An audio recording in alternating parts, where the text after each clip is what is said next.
Good morning. My name is Angelina Carleton. Welcome, everyone, to this Design Your Legacy podcast. I'm the hostess, and I look forward to distilling the best practices, positive examples in action, and the best ideas to inspire you. As today's affluent are two-thirds self-made, I hope to invite a variety of guests from many walks of life and income levels to bring you their insights and experiences. These guests range from family office professionals, Hollywood directors, to those in Generation Z, as they each contribute their thought leadership to this subject of legacy. I hope to provide interesting guests who challenge your beliefs with their strong bias towards optimism and how you too can value your life, time, and personal legacy. This morning, I have the honor to introduce Bruce Shutan. He is a versatile journalist who has written for more than 120 publications, corporate entities, and individuals over nearly 4 decades. He also ghostwrites independently published business books and memoirs. Welcome, Bruce. Angelina, it's a pleasure to be here. Thank you so much for having me. So, would you like to share with the listener or the viewer a little bit more about your professional or personal background just to break the ice? Absolutely. So, in my LinkedIn profile, one of the monikers up top there is Legacy Architect. So, the word legacy is near to my heart, and the reason I put it up there is because I am a member of a weekly ghostwriter mastermind group. And in one of those sessions, a fellow ghost of mine was talking about how she was trying to rework her position in the industry and needed a good, catchy description to put in her LinkedIn profile. So we bandied about several terms, and you get a group of writers together, and we're talking about really high-level word choices, and the words legacy architect came up during that discussion to describe her. But she said, actually, Bruce, why don't you take that? Because I think that really applies more to you, since your raison d'etre in this industry really is more to ghostwrite people's memoirs, because that's where your interest lies the most. And for me personally, this is a perfect moniker because I have been fascinated by life stories ever since I was a child. And I'd say maybe age 8, I used to watch the original biography TV series that was hosted then by Mike Wallace of 60 Minutes fame. And this was prior to the one on A&E that everybody knows. And I was just mesmerized by all these life stories. And I was never in love with literature, fiction. I just couldn't wrap my head and my heart around that. I was a nonfiction kind of guy. I just loved real stories about real people. And so it's prophetic that I ended up becoming a journalist. And here I am all these years later talking about legacies. So I know you have a little bit of experience because you wrote a legacy book for a gentleman. I think he was out of South Florida and he was a philanthropist.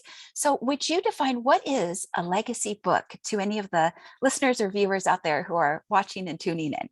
Angelina, that's a great question. I didn't even know what a legacy book was until I rubbed elbows with Leonard Cordes, this gentleman who was big into philanthropy in South Florida. I met him through one of my dear sisters. He was a big benefactor at the time to her employer. It was an international university, and he was big on giving to education. And he wanted to write a book about his life, but really it was more about cementing his legacy. And I later learned that it is an industry term in publishing and among ghostwriters. We call it a legacy book.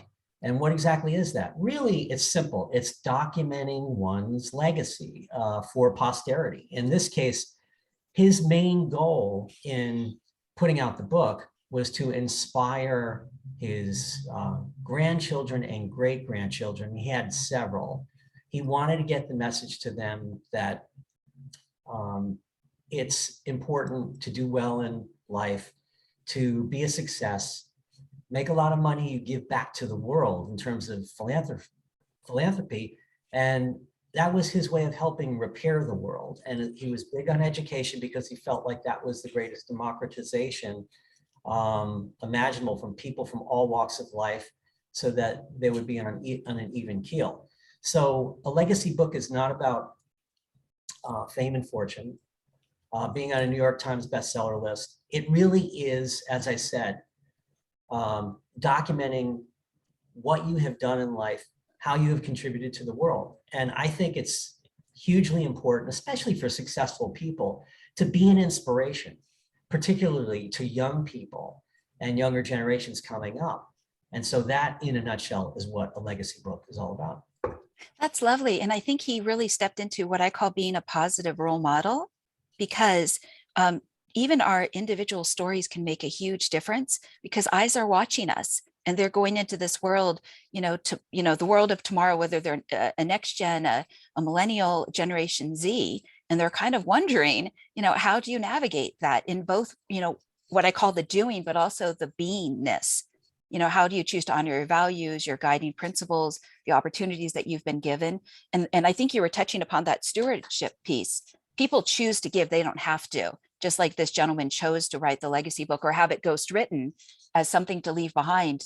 And one of the things I've joked about on this podcast is I have a great grandfather, Herbert Carleton, and he was a successful insurance broker during the Great Depression. He drove Cadillacs, expensive cars, had multiple homes. And why didn't I get a letter from him regarding his top 10 lessons? And I think the answer a lot of the times is people just don't know that somebody might want them to write something, or they feel maybe intimidated, like maybe their ideas aren't good enough, or what do I have to say? So I'm sure this is where a ghostwriter can step in and kind of make that magic happen.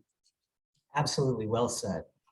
Okay, so how did that book change you for the better? Because what I'm gathering with a ghostwriter is that you're almost walking with your client in understanding their experiences, what it was like to walk a mile in their footsteps. You sit down with them for interviews. Would you speak on that for a moment? I'd be happy to. So it changed me in two ways. Number one, after I had this experience, and it took me a period of about 4 months of intense work to wrap my brain around his life story, to do a series of interviews that were in person, because that's the way he liked to roll. With he and his wife, I had about 10 hours of tape on them. And that was back in the days of micro cassette tape recorders, before I had a digital voice recorder.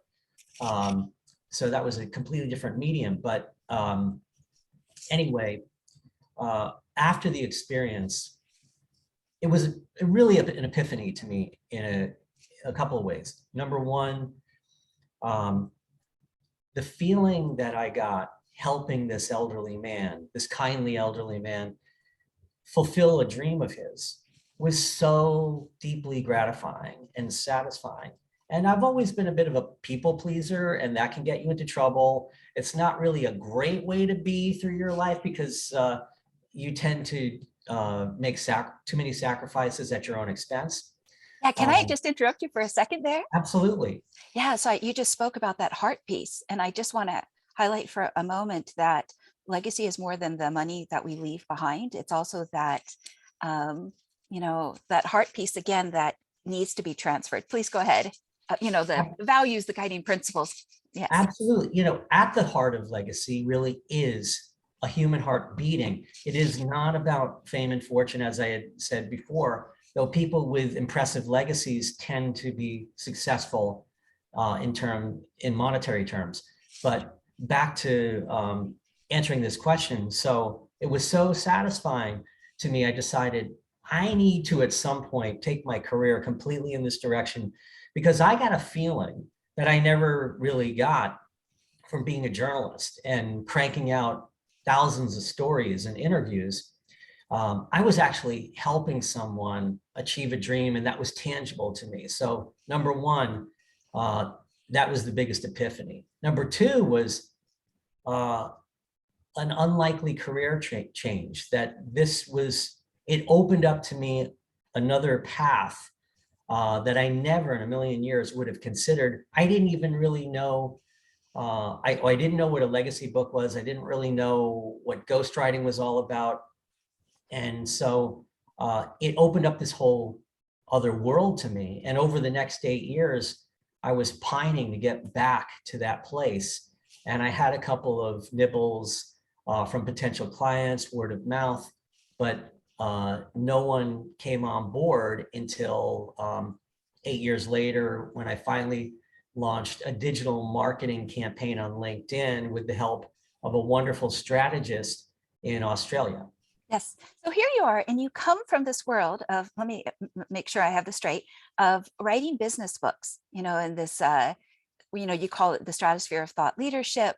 And what I found so interesting with your business background is you talked about people needed the ability to communicate as well as manage people, but you came from this like background of like understanding toxic bosses in the workplace and the price that has to be paid on the employees and the work environment and the corporate culture. And now you've shifted into something which I might say is a lot more humane or human, but what words would you give it? That's a good question. What words in terms of ghostwriting legacy books? Well, it's just that you went from this very structured like business publish or perish and writing business books, which is Memoir. nonfiction, and now you've kind of come over to kind of what I might say is a little bit of a softer niche of telling somebody's life story. Well, it was a sea change because I think journalistic skills are transferable to the long form book ghostwriting. In covering HR, writing about the workplace, people being the #1 asset in companies, it was just so easy to make that transition because you're essentially writing feature stories, if you will. That's what we called them in the newspaper business back in the day when I started out, the first 5 years of my career. So almost virtually every story I would write in B2B trade publications that would go to a human resource executive audience had a human element. It was all about storytelling, a narrative connected to very dry topics. So in actually trying to put on paper someone's life story, I'd say it was seamless. It was just a longer form rather than to go from, say, a 500 word or a 1,200 word article that would be published in a magazine. It was about a 20,000 word book, which is actually a modest size in the world of books. But that is all was required to tell this man's life story. So Yeah. it was very easy to do it. Well, I think one of the benefits that you're also pointing to is for people who are very successful and who don't have a lot of time, this can be delegated through a partnership. So speaking of book preparation, what often gets overlooked that needs to be talked about upfront? So there tend to be two issues. One is that people aren't quite sure how it works. What's the process all about? It is very much a collaborative process, and customers come on board and they're not quite sure, many of them, how things are going to go over the course of days, weeks, and months. How long is it going to take? How do we communicate? Do I email you a bunch of background? Do we have conversations that get recorded? So that is really something that I think a lot of people overlook when they decide to work with a ghostwriter and to publish a book about their legacy. The other thing that tends to get overlooked in preparation, is kind of an afterthought, is budget. And hiring a ghostwriter isn't exactly cheap. It's not for the faint of heart. There are kind of three buckets of ghostwriters. There are those who are like in these ghostwriter mills, these companies that buyer beware, I say. They kind of have a bunch of younger people who are not Caveat emptor. professional. Caveat emptor, exactly. And they'll overpromise and underdeliver. So someone who they're working with may pay anywhere from $3,000 to $7,000. That's widely recognized in our industry as a price range on the low end. I fall somewhere in the middle, which is it could be anywhere from $20,000 to $40,000, even a little bit more. And then there's the elite ghostwriters who are hired for celebrities and politicians and other folks of that ilk, who can easily make six figures. It tends to start at about 75,000 and up.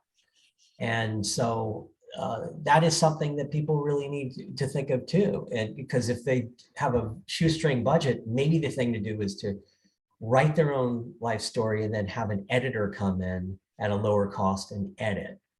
Yes.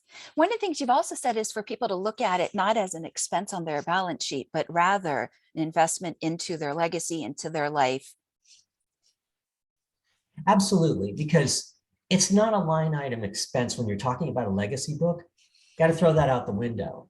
It really is an investment in cementing that legacy, documenting it. It is something that is really an investment and not an expense. And all of my fellow ghosts have that conversation with prospective clients. Wonderful. Are there any other what you might call commonly asked questions from prospects that are considering this outside of cost? Is there anything else that you know that often comes up? Yes. So another big issue is that people wonder whether they should self-publish or go the traditional avenue. Of those four huge publishing houses? Exactly. Yeah. The big four, they used to be the big five, the big six, and so on and so forth. And then that industry has been consolidated. But there can tend to be huge differences between the two. The great thing about independent publishing, well, I said independent publishing, it started out, we called it self-publishing, but now we really refer to it more as independent publishing, is that it has democratized the ability for anyone to put a book out there. And there are millions of books published each year. I think I heard this statistic just a week or two ago, something like 4 million books a year, probably worldwide. So people want to know, which avenue should I go? Because the big benefit to landing a book deal with one of the prestigious publishing houses is that they will go to the mat for you. They'll promote the heck out of that book. But there's a lot of fine print in the contracts. You're going to get a modest upfront advance. You're not really you have to manage your expectations about getting rich and famous from book sales. It could take years really to make up the investment and then to go over the top. Yeah, there's that joke. It only took me a decade or two to become an overnight success, right? But bump. Exactly. Yeah, rim shots included. And I am a drummer, so you get your rim shots just built right into that. Wonderful. So you talked briefly about the motivation of the gentleman out of South Florida in terms of the internal inspiration of why he wanted to have a legacy book written. What do you think is some of the other motivations that come up from what you've seen in being in this writing industry? So certainly you want to document the story for posterity, as I said, for him and for everyone who ends up publishing a legacy book. It's about just getting your life story down on paper, number one. Number two, it's about really trying to inspire people through your life story, because chances are someone who is that successful, who's in a position to be able to write or have ghostwritten a legacy book, has a really interesting story to tell that is more than likely inspirational. In my case, Leonard Cordes, he grew up dirt poor in Montreal, Canada, and ended up a multimillionaire in South Florida, selling a chain of nursing homes to a larger operator and got the golden handshake. So Inspiration is important. Another thing too, I think, is catharsis. When you're able to look back on your life story, it is a very cathartic experience, and I think very satisfying in that regard. Now, in terms of business books, there's a completely different set of motivation in place. So to do a business book, first of all, it's about cementing thought leadership. Okay. If you, as a business expert in whatever area that might be, in order for people to take you seriously, you have to publish. And it really kind of goes back to the idea of publish or perish, which has its roots about 100 years ago in academia, where academics were under enormous pressure to publish papers or really be forgotten and perish and go and just kind of wither away in their industry. The same thing really applies in terms of publishing a business book. You've got to get something out there in the marketplace in order for people to take you more seriously, to level up, if you will. This will give you instant street credibility too. It's the ultimate calling card, we like to say, in our industry.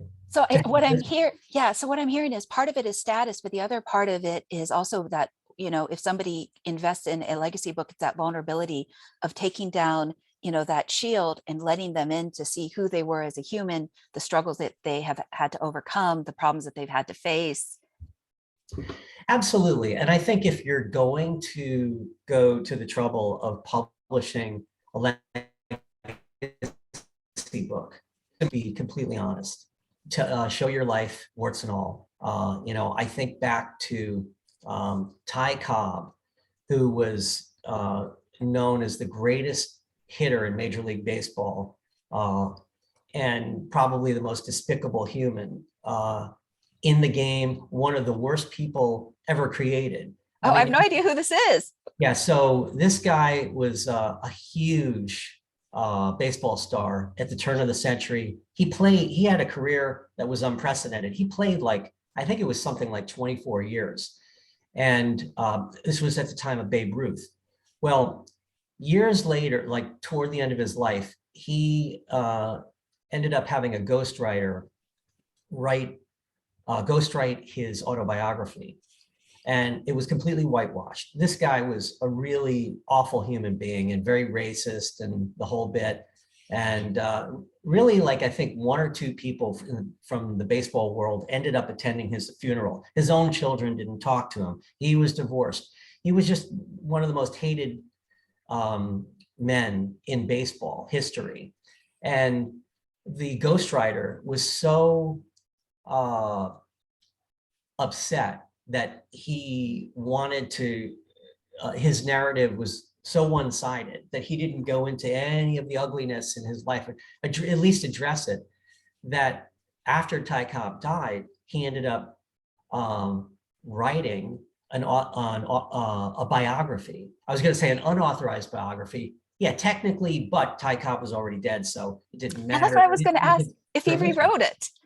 So he was a famous sports writer at the time, and it's one of the best books I have ever read. But my point being is, if you're going to go to the trouble to do that, just be honest about it and tell who you were across the board. And that's how we grow as individuals, is we have to confront the shadow side, the messiness of our lives. Yeah. In the face of adversity. That's the only way that we become better people. Yeah, it's interesting. I wonder if that baseball player may have had maybe a role model that modeled that conduct and behavior for him. Well, he worshiped his father, who was, I believe, if memory serves me correctly, a judge in Georgia, very well respected. But from what was implied in the biography of his life, not such a nice individual. And yeah, that's what I was going to say. Maybe the son never measured up. He never measured up, and interestingly enough, his mother ended up shooting and killing the father. They were estranged. The father was breaking into her house at the time, and she thought it was a prowler and shot him dead. Wow, that makes for a great country song. Story. Yeah. Yes, exactly. Yeah. Yeah, it's interesting. So then everybody else got the misdirected anger because he couldn't confront the dad. Yeah. Okay. Yeah, in Well, he's not fact, the that only one that was, probably has that storyline, but yeah. and it did pretty much dictate the rest of his life. He had a Oh, lot of anger, and it was yeah. expressed on a daily basis. Yeah. This is the realness of being human. So speaking of positive role models, would you share, and I'm going to put you on the spot here, how do you define legacy? How do I, for my own legacy? Yes, yes, Yeah, yes. This is the personal part. it's three buckets. So my legacy is really primarily about being a good dad. So I'm a single dad. I've got two young ones, 11 and 12, and a 22-year-old stepdaughter. And I had kids later in life. So that has become the centerpiece of my life. And I have had people throughout the years tell me, wow, you're such a good dad. You're really engaged, and, this is going to be your legacy. And so I really do feel very much that has kind of trumped career and hobby, which are the other two buckets. So my career as a writer and a ghostwriter, being published thousands of times over almost 40 years, working with about 120 publications, corporate entities, and individuals, as you said in your kind introduction. That's very much my legacy. It's tangible. It's in black and white. Somebody can Google me and they're going to see my legacy. It's already online. And hopefully when my kids, the younger ones, are grown up and they feel like Googling their dad, they'll appreciate who he was and the contribution he made. My other legacy, I think, is, as I said, as a musician. I was really a musician before I was a writer, and I've been playing the drums for over a half a century. I mean, you'd never know it from the color of this hair, but I mean, it has been my defining characteristic. And I thought that that was going to be my legacy because I was torn about whether to become a musician or a writer. And in the end, I made the correct choice. I'm very happy and comfortable with it, and ended up just relegating music to a hobby. So Yeah, that's my legacy. that's lovely. That's lovely. And how would you say you're developing it today in terms of your vision? Because this is where the courage piece gets to come in. Well, I'm trying to be mindful every day, live in the present, try not to get overwhelmed, and to do the very best that I can in each of those areas. And this, I think, is part of self-actualization, really, is to just uh, take your life to a whole other level, and that will strengthen your legacy. Just to be mindful of things, be careful about what you say, because words do matter, and sometimes they don't come out right, even for a communicator like me.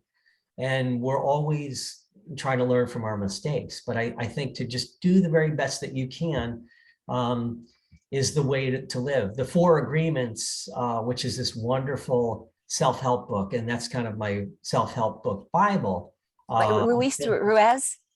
Yes, that's one of the most powerful books I ever read in my life. Just do your best is one of the Four Agreements, and I think that is so critically important in life. Wonderful. Wonderful. Good, good. So other than money, what do you wish your ancestors would have left behind for you? Do you wish that they had left you a book, a message, or is there anything in particular like within that realm?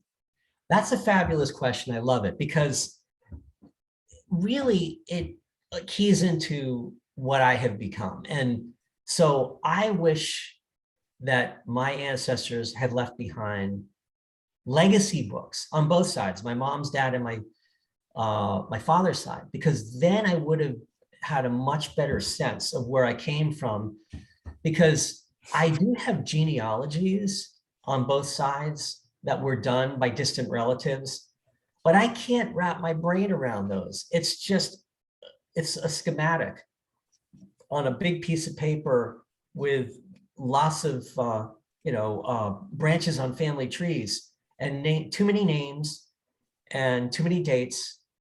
And to me, it's kind of meaningless. I've always wondered why people are so interested in genealogies like that, because to me, it's kind of a one-dimensional communication of where you came from. I think the ultimate is really legacy books, to be able, or even if it's not a book, but if some relatives from back in the day had written down their life stories. I know we didn't have computers, we didn't have PDFs, and we didn't have, they had manual typewriters, but that would have been the gift to me that keeps on giving. Yeah, very nice. Yes, I completely agree. I had an opportunity to interview both of my parents when COVID first arrived. It was about 10 to 11 hours each parent. And all of these stories came up. And of course, I wondered, why didn't they tell this to me when I was growing up?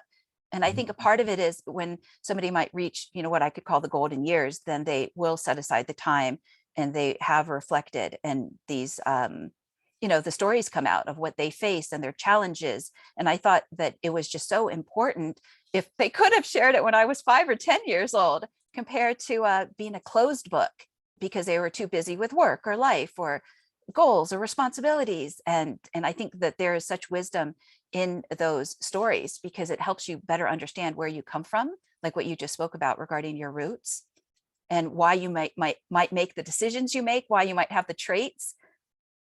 Yeah. Absolutely. Couldn't agree more. Very Yeah. well said. Yeah. And also just the hardships just aren't for us. They're across all generations. Yeah. They are. Absolutely. Yeah.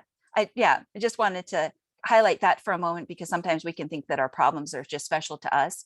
And then we get an open door to understand that they too had faced things that they thought were bigger than themselves. Absolutely. It Yeah. really helps to hear these stories, I think. Yeah. So what values, Bruce, do you get to honor by developing your legacy right now and honoring it? Um, I think really personal responsibility. I've always been a big believer in that. Hard work, which I think goes hand in glove with personal responsibility. I had referenced that earlier, that I think it's important to just try to show up each and every day, do the very best that you can. On the softer side of things, I'd say that creativity is very much a defining value of my legacy in all three of the buckets that I had referenced. Always been a very creative person. Certainly when I was in high school and I was wondering what career should I pursue? Is it music? Is it writing? I mean, these are two highly creative careers. I could have actually taken over my father's business, but God bless him. He never once pressured me to go into the family business. He was pressured as a child because his father, who had to learn to be a butcher, and he opened a butcher shop because when he came over from the old country, from Russia, he couldn't go back. His family was completely wiped out in a pogrom by the Cossacks. So he had to get to work, he had to learn a trade, and then his son was forced into that business. But I Your was never survival. good. Yeah, it was survival. But with each passing generation, I think the reins were loosened, and my dad sent me to private school, and my mom, and they said, just follow your heart, do what you feel you're good at. And for me, it was writing and music on the side. I didn't have what I felt like was the acumen to be able to take over a family business, even though it was a small business. He had built it up. And I think that I clearly made the right choice, but with his help, and I owe him a debt of gratitude that happened. I didn't get wealthy through that career path, and I could have done a lot better financially. But I do feel very blessed because they say that if you do something that you truly love, you'll never work a day in your life. And I can say that that is true. I have never worked a day in my life. I can't believe people will pay me to write. I mean, I just absolutely love it. I've gotten better at it. It's become easier for me. So, these are some of the things. And the final thing I would say too is kindness. The older I've gotten, as part of my legacy, I'm very, very big on this, is that especially in this world, and I think empathy has been the watchword over the past 2 years of COVID, being in lockdowns, you have to be empathetic that people's lives have been disrupted by this invisible force that turned our worlds upside down. And it's just so important to be extra kind to people during times like these. We live in a chaotic world, and it is not pretty. But if we can all be a little kinder to one another, then we will make the world a better place. Lovely. Very well said. And I like that your father gave you what I might call the power of choice. He absolutely did.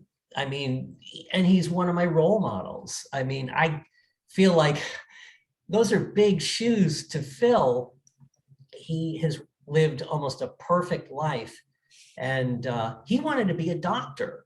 But his dad said, enough of that nonsense. He was from the old country. You're going to come to work for me. You're going to do what I tell you to do. He didn't have the power of choice, but he gave me the power of choice. And I love the way that you phrase that. And I will do the same thing for my kids. Yeah. So he was a decent human being, not like that judge out of Georgia. Absolutely. And he's still going at 95 and a half. Ah, God bless him. So who else, in addition to your father, has inspired you? Well, my mother as well. And she spent quite a lot of time with me growing up because my dad worked very long hours and sometimes he would miss dinner with us.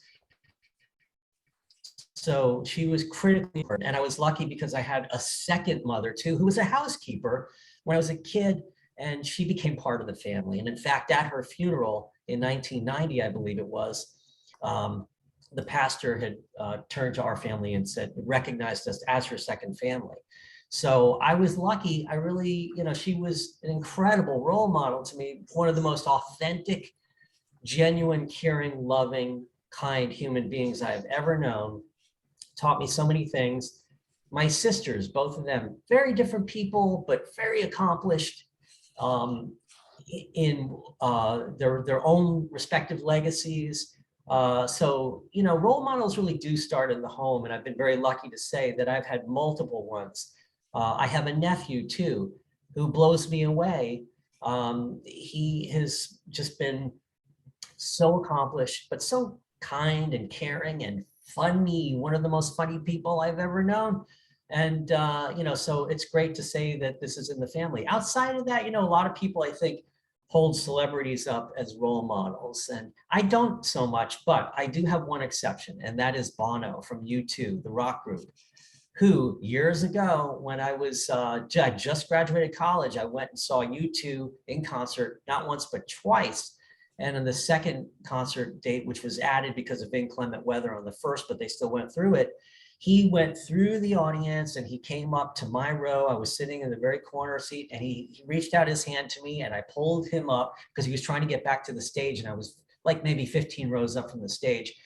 And I said to my friend who I went to the concert with, who was a dear friend from college, I'm never going to wash this hand again. I can't believe Bono touched my hand.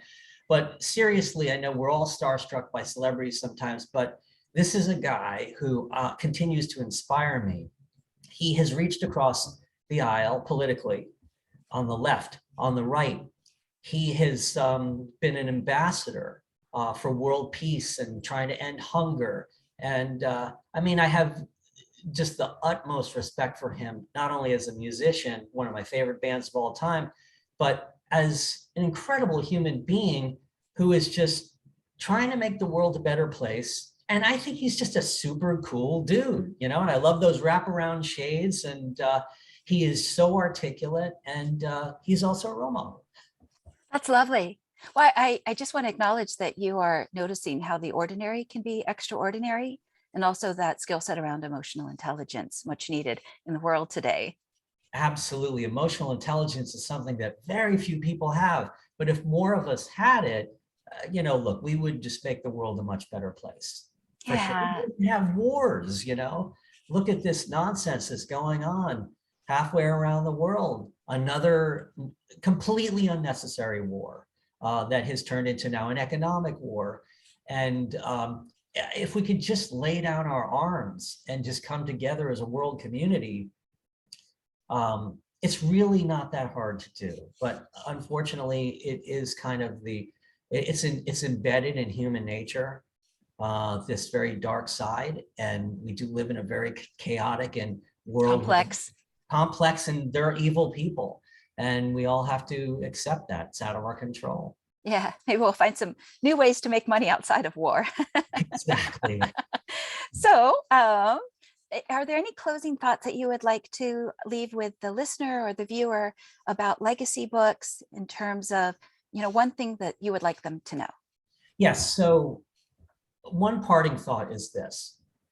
My digital marketing strategist in Australia, who I referenced earlier, Bjorn Viken, is someone I have really come to admire greatly. I should have added him to the list of role models. But his company has this checklist of about a dozen questions that people really need to ask themselves prior to having a book published.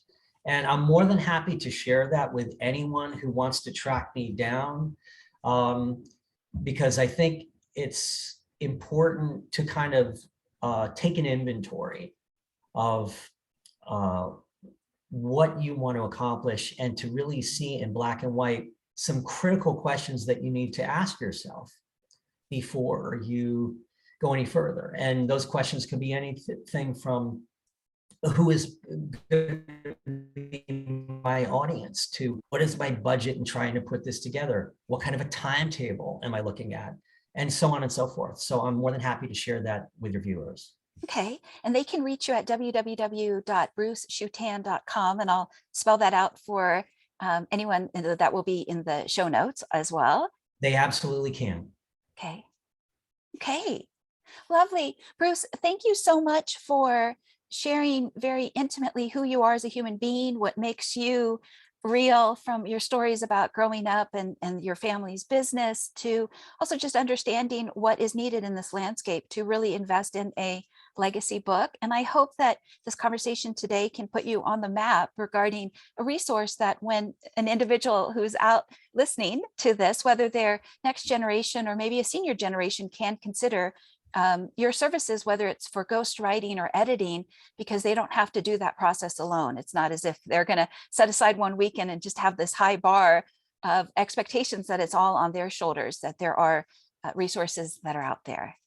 Absolutely. Thank you so much, Angelina, for letting me be a guest. And I commend you for the incredible work that you're doing in terms of being able to articulate the importance of legacy.